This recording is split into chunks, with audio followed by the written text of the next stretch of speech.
Essa é a segunda parte. Boa noite. Essa é a segunda parte da revisão antes da P1 de Biomon. Vamos continuar aqui com o compartilhamento.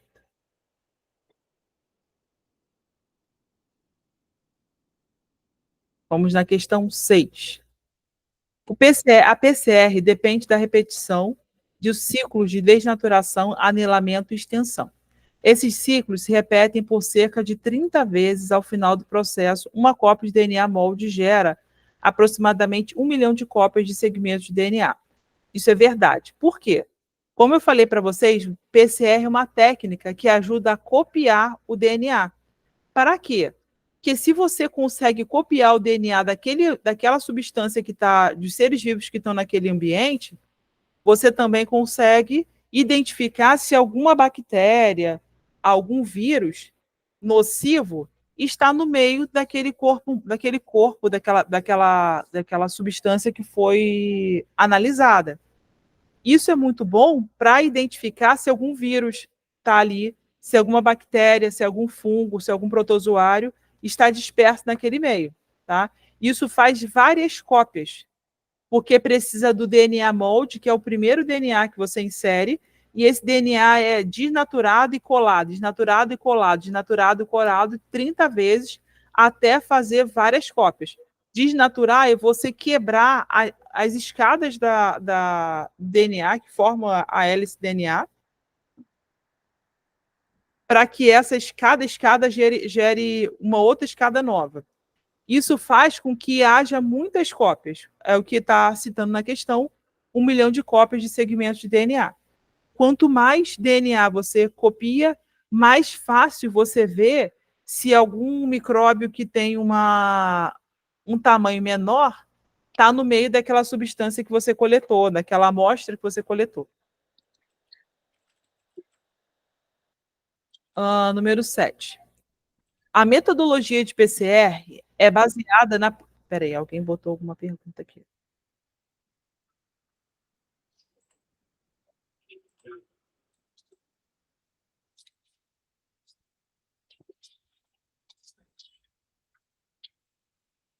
Alguém botou uma pergunta, só que eu não estou vendo. Ah, sim. O PCR com cópia faz identificação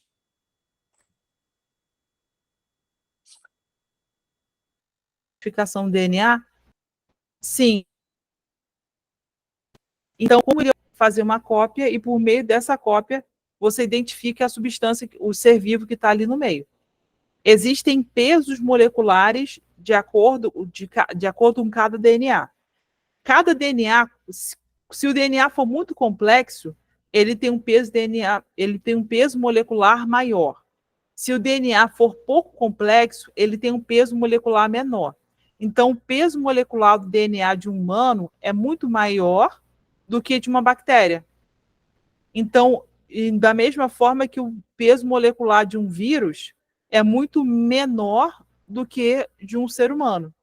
E isso faz com que, a partir da teste PCR, você consiga identificar o agente causador de alguma doença que esteja no seu sangue ou numa amostra de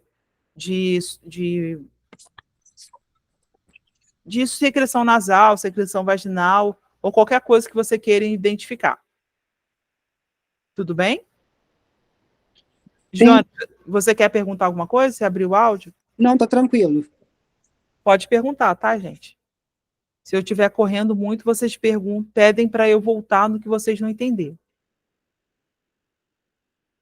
Tá, a metodologia PCR é baseada na propriedade da molécula de DNA de desfazer e refazer os pontos de hidrogênio entre os nucleotídeos da dupla fita, ou seja, tem como base a complementariedade da base. Olha, cada corrimão, ele é formado por uma letra. A, T, C, G. A fica de um lado, T fica de outro. C fica de um lado, G fica de outro. O que liga a eles forma as pontes, eles são ligados por pontes de hidrogênio.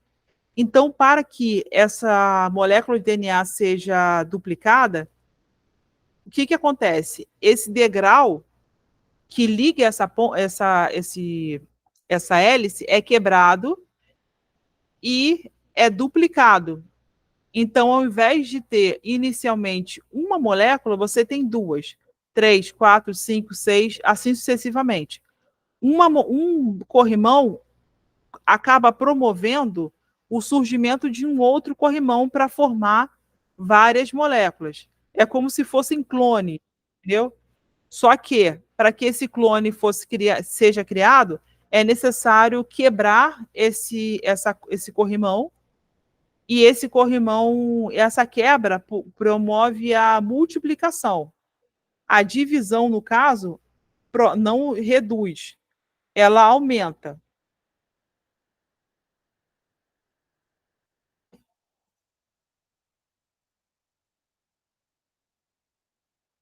Tem alguma coisa que vocês querem que eu repita a explicação? Alguma questão que não ficou clara? Não, tudo, por enquanto tudo bem. Certo, tá tranquilo, pode continuar. Tá.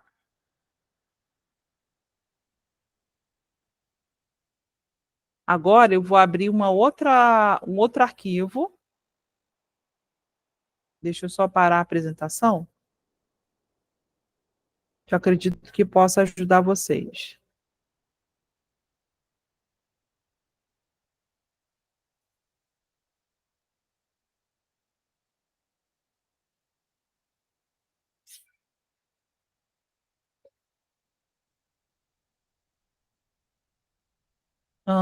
Relatório de Biomol, não. Vocês fizeram aula prática? Então, eu sou do Polo de Caxias, então tá sem como fazer a prática, né, presencial. Então foi feita a prática em casa, tirou foto e enviou o documento para ela. Ah, tá. É porque no outro período, foi ano passado, uma aluna me pediu para ajudar a fazer o relatório, ninguém me pediu esse ano, eu achei estranho. Tivemos sim em São Fidélis. São Fidélis teve prática presencial. Ah, tá. Quando Mas, eu fiz CEDERJ, a primeira vez que eu fiz biomol, eu reprovei porque no meio do período eram 3 práticas na época, né? A tutora entrou e faltava 2 práticas. Ela simplesmente não sabia como dar a prática e não mandaram material para ela. Então todo mundo reprovou. Você acredita nisso? Eu tinha nota para passar, mas por falta da prática eu reprovei. Que isso, gente, mas não dava nem para recorrer? Não, porque o dia que ela marcou a prática, eu não podia ir, eu trabalhava. Caramba. Aí todo mundo não, no caso foi eu. Porque ela marcou a prática durante a semana, ela não marcou num sábado. Então, nesse dia que ela marcou, eu estava trabalhando, eu não podia. Eu reprovei com nota para passar, mas reprovei por falta. Aí no período seguinte eu consegui, porque aí ela agendou para o sábado, aí deu tudo certo. Vamos lá, vou abrir exercícios de biomol.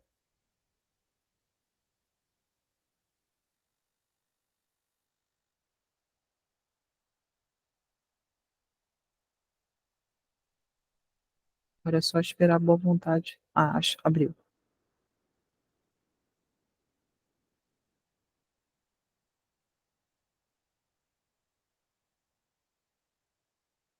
Pronto.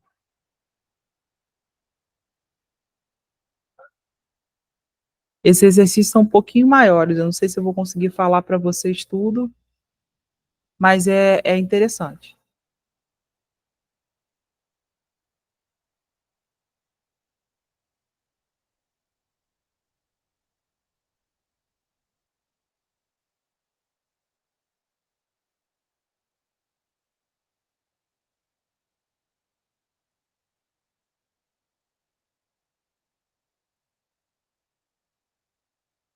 Pronto, consegui.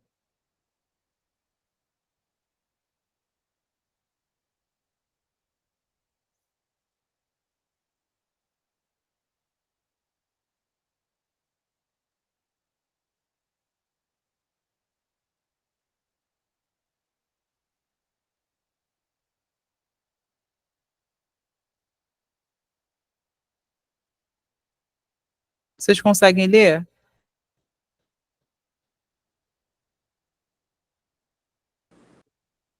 Eu tô tentando aumentar aqui, mas... Ah, dá. Tá dando para ler agora.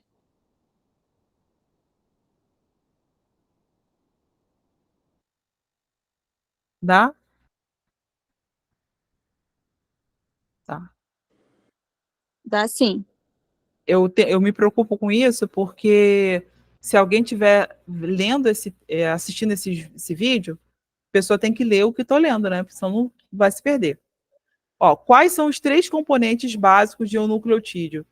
Olha só, vou falar uma dica para vocês. Se vocês quiserem fazer concurso, pegue esse exercício aí que eu coloquei no grupo lá e estudem, porque isso aí cai muito em genética, é a parte genética que eles cobram em concurso.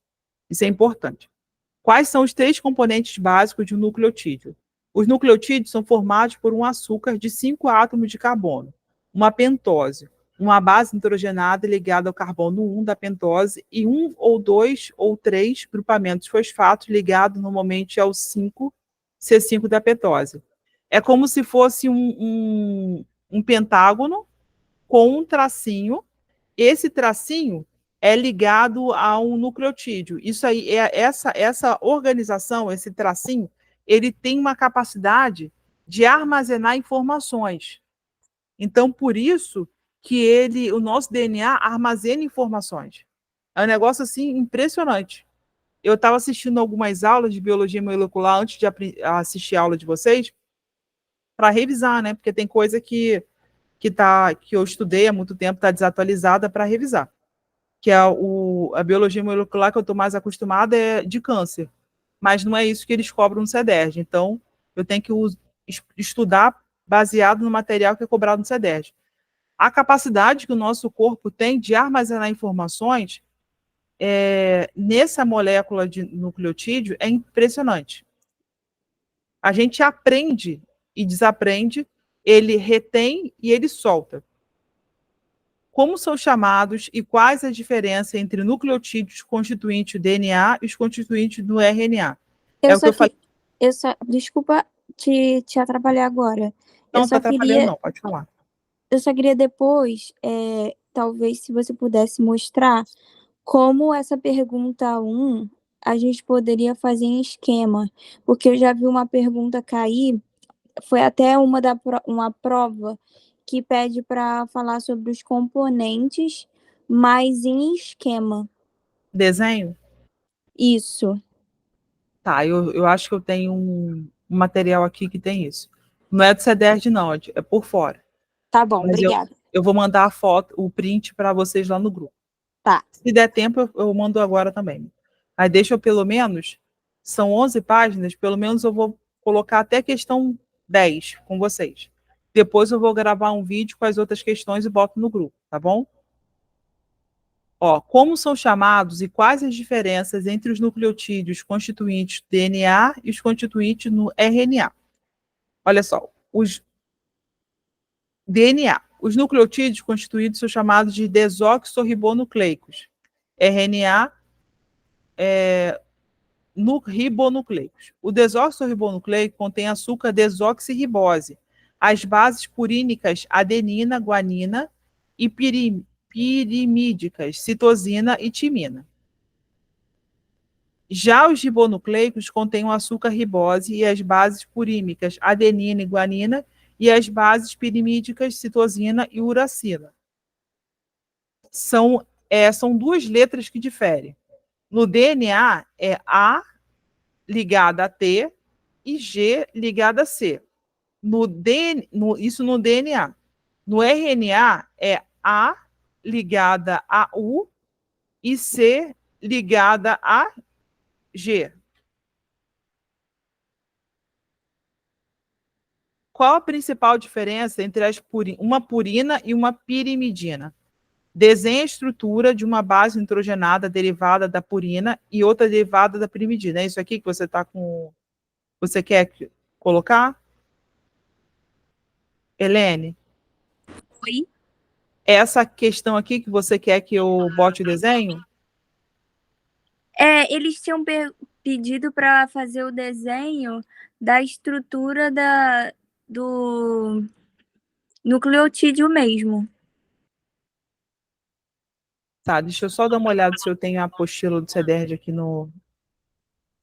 Coisa. Eu acho que é questão 4, Esther.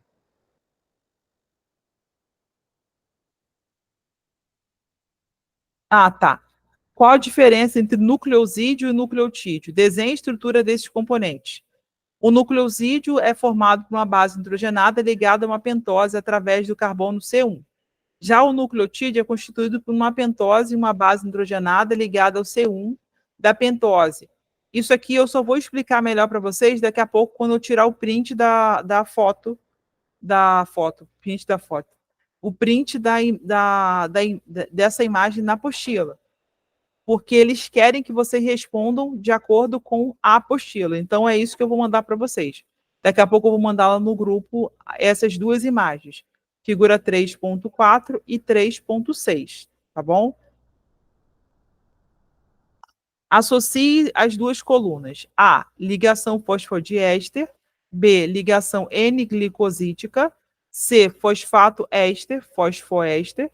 E D, presença de H ou de hidrogênio oxidrila no C2 da ribose. D, presença de hidrogênio oxidrila no C2 da ribose. Difere o D-ribose de desoxorribose. Esse oxi vem do OH. Eu lembro que tem vários ácidos que são oxiácidos. Quando você adiciona o OH na ribose, que já é um ácido, ele vira um desóxido de ribose. Ligação de nucleotídeo adjacente em uma cadeia. Ligação fosfodiéster. Esse fosfato, ele torna o nucleotídeo, uma capacidade do nucleotídeo se ligar a uma cadeia e também armazenar informações. Fosfato éster, fosfodiéster. Não, peraí, eu troquei aqui. Não, tá certo, é a mesma coisa. Difere do nucleosídeo ou do nucleotídeo. Vai estar naquela figura que eu vou botar lá daqui a pouco no grupo. Ligação da base à pentose do nucleosídeo. Ligação N-glicosídica. É a mesma coisa que vai estar no desenho, que só olhando o desenho vocês vão entender. Só eu falando vai ficar difícil de vocês entenderem. É que nesse exercício aqui não tem desenhos. E como eu não consigo desenhar aqui, não dá para mostrar para vocês como vai ficar, mas eu vou colocar daqui a pouquinho lá no grupo. Cite duas funções dos nucleotídeos. Além de serem as unidades formadoras de ácidos nucleicos, os nucleotídeos desempenham outras funções celulares. São moléculas carreadoras de energia química, o ATP, por exemplo, são moléculas sinalizadoras, AMP, por exemplo, são componentes cofatores enzimáticos, NAD, por exemplo. Essas substâncias, elas armazenam informações. O AMP é um ATP que perdeu 2 fosfatos. Mesmo sendo AMP, ele também tem capacidade de reciclar. Por isso tem um CC aqui, ó, um ciclo. É um AMP cíclico. Ele perde 2 fosfatos, vira o AMP e reinicia o ciclo dele para absorver mais fosfatos e tornar mais capaz de armazenar energia.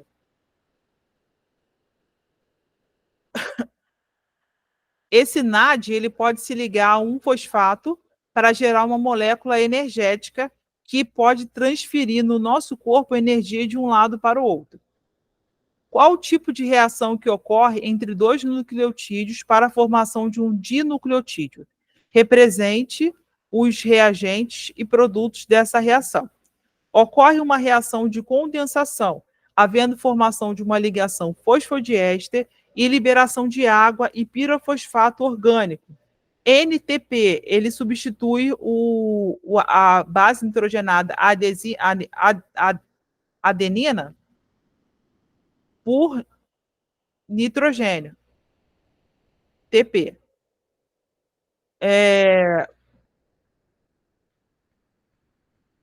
Nitrogênio. Dinucleotídeo mais H2O mais pirofosfato. Essa reação está representada na figura 3.9.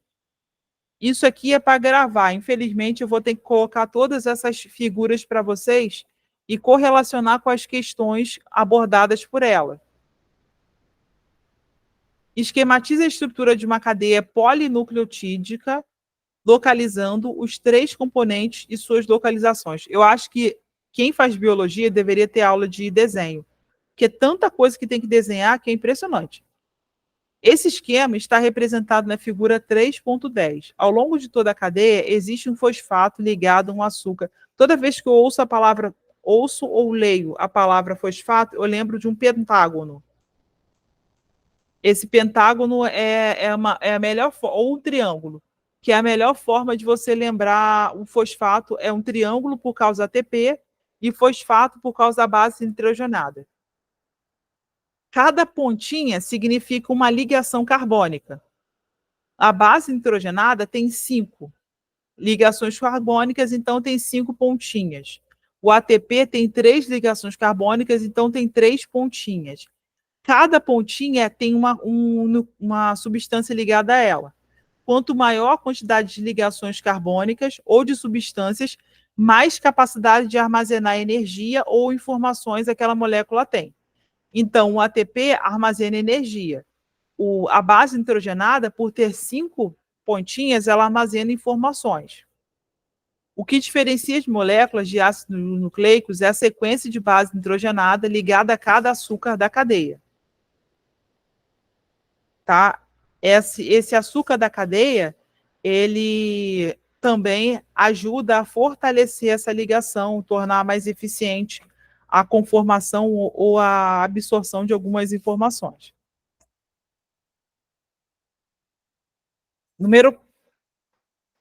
Vou reiniciar, né? Aula 4. Discuta os aspectos funcionais do DNA, ressaltando as características que essa molécula deve apresentar para desempenhar seu papel biológico. O DNA é a molécula que armazena informação genética da célula. É o nosso código genético. Nele está descrito todas as informações, a cor da tua pele, do teu cabelo, todas as informações que são realmente importantes para definir a nossa forma de vida. Se você vai ter a cor do seu olho, a textura do seu cabelo, todas essas informações estão salvas lá no DNA. Armazenar um número enorme de informações para codificar todas as proteínas necessárias ou funcionamento de uma célula.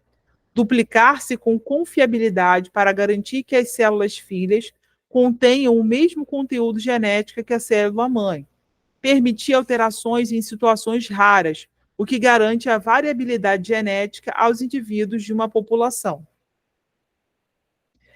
Vamos dar um exemplo. Quando a espécie humana migrou da África para o continente, para outros continentes, apesar da pele humana ter mudado, a cor da pele humana ter mudado, a cor dos olhos e a textura do cabelo e a cor do cabelo também ter mudado, todo o funcionamento do corpo não mudou.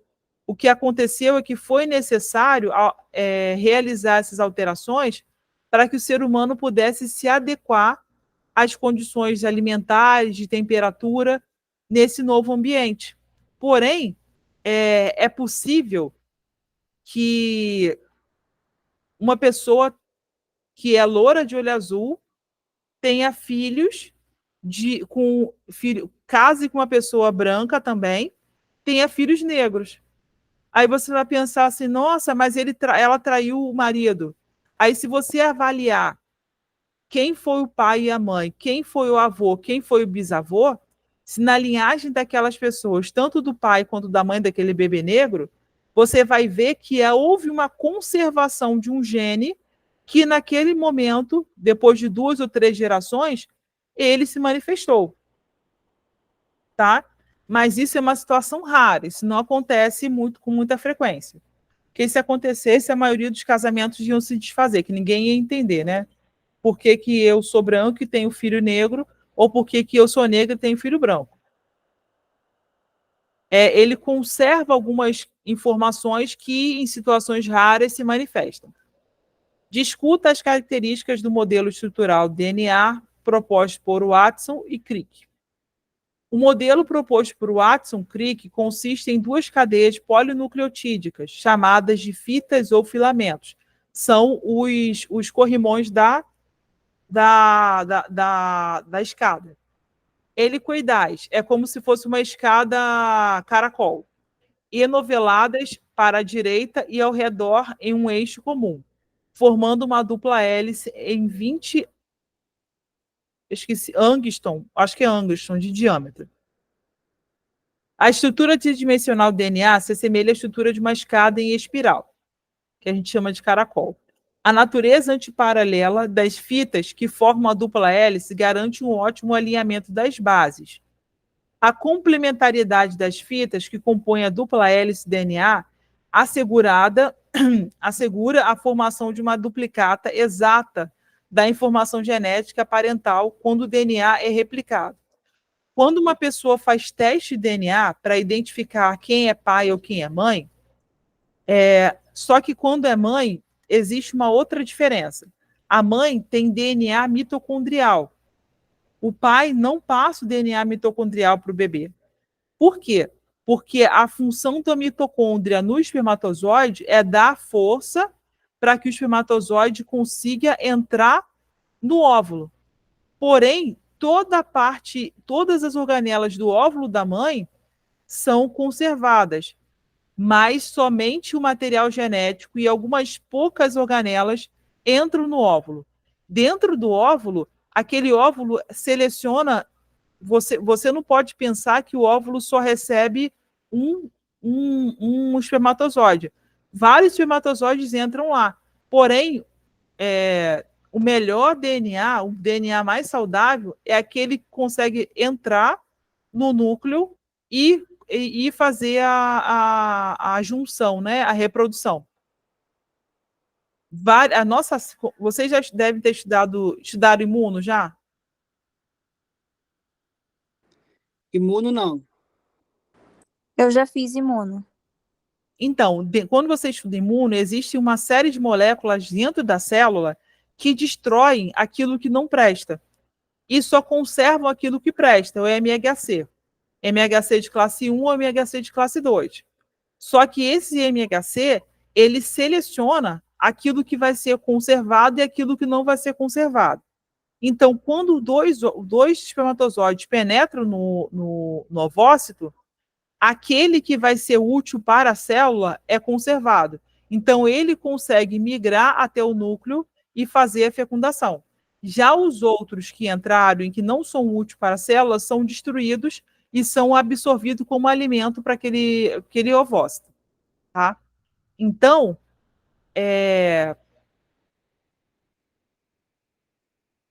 onde que eu estava? Tá. A complementaridade das fitas que compõem a dupla hélice DNA assegura a formação de uma duplicata exata da informação genética parental quando o DNA é replicado. Sim, o neném, quando ele nasce, ele tem 50% do DNA do pai e 50% do DNA da mãe. Então, quando se faz o teste de DNA, você pega a célula da criança, uma amostra de sangue da criança, a amostra de sangue do suposto pai, e você faz um pareamento. Você faz uma duplicação daquele DNA e você faz o pareamento e você vê o desenho que aquele pareamento forma. Se metade do desenho tem que ser igual, da criança tem que ser igual à do pai. Se for completamente diferente, é porque não é pai. Se for metade do desenho do pai, tem que ser exatamente igual a metade do desenho do filho, para ser pai. Tá? As fitas são ditas complementares porque a base de uma das fitas determina a base de outra fita. formando os pares das bases AT, CG, mantidos por 2 e 3 pontes de hidrogênio entre as bases nitrogenadas, respectivamente. Os suportes açúcar-fosfato das duas fitas se localizam na parte externa do dupla hélice, enquanto as pares de base se encontram na parte interna do dupla hélice. É como se esse açúcar aqui, ó, fosse um corrimão para fora. Imagine que o corrimão tivesse, ao invés de você segurar por dentro da escada, você tem que botar abrir os braços para segurar por fora. A estrutura global do DNA é mantida pelas pontes de hidrogênio e por interações hidrofóbicas, que asseguram o empilhamento das bases. Vários outros aspectos estruturais da molécula de DNA podem ser citados, sendo que todos eles se encontram no texto da aula, que eu vou colocar lá também, vou dar um jeito de procurar. As figuras são importantes para o entendimento, portanto, você deve retornar a cada uma delas na tentativa de extrair o máximo de informações. Uma das fitas de DNA dupla hélice apresenta a seguinte sequência. Caiu uma internet? Ah, não, é ela que saiu. Ó, uma das fitas de DNA dupla hélice apresenta a seguinte sequência. 5 GCGCAATA. Você está vendo aí, né? Escreva a sequência em base à fita complementar, especificando as respostas. A resposta a esse exercício se baseia no fato de que a base G em uma fita pareia com a base C em outra, e vice-versa. O que a base A em uma fita pareia com a base T em outra, e vice-versa.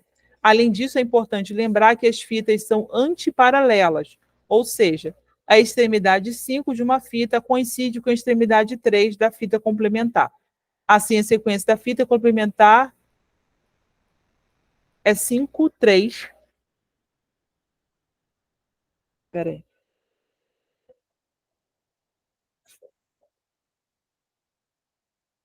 É 5 ligado a 3, né? Esse é o que a gente chama de o sentido da vida. Gente, olha só, já deu 8h11, eu vou precisar parar a aula agora, porque eu vou dar aula para o pessoal de genética daqui a pouquinho. Quando terminar a aula de genética, eu vou gravar o restante da aula e mando as duas hoje para vocês ainda, tá bom? Conforme vocês forem lembrando das coisas que não entenderam, coloca lá no grupo que quando eu for gravar o vídeo, eu já boto essas dúvidas de vocês para responder durante o vídeo, tá bom? Agradeço a participação de vocês e bom descanso. Obrigado, boa noite. Boa noite. Obrigada, boa noite. Boa noite.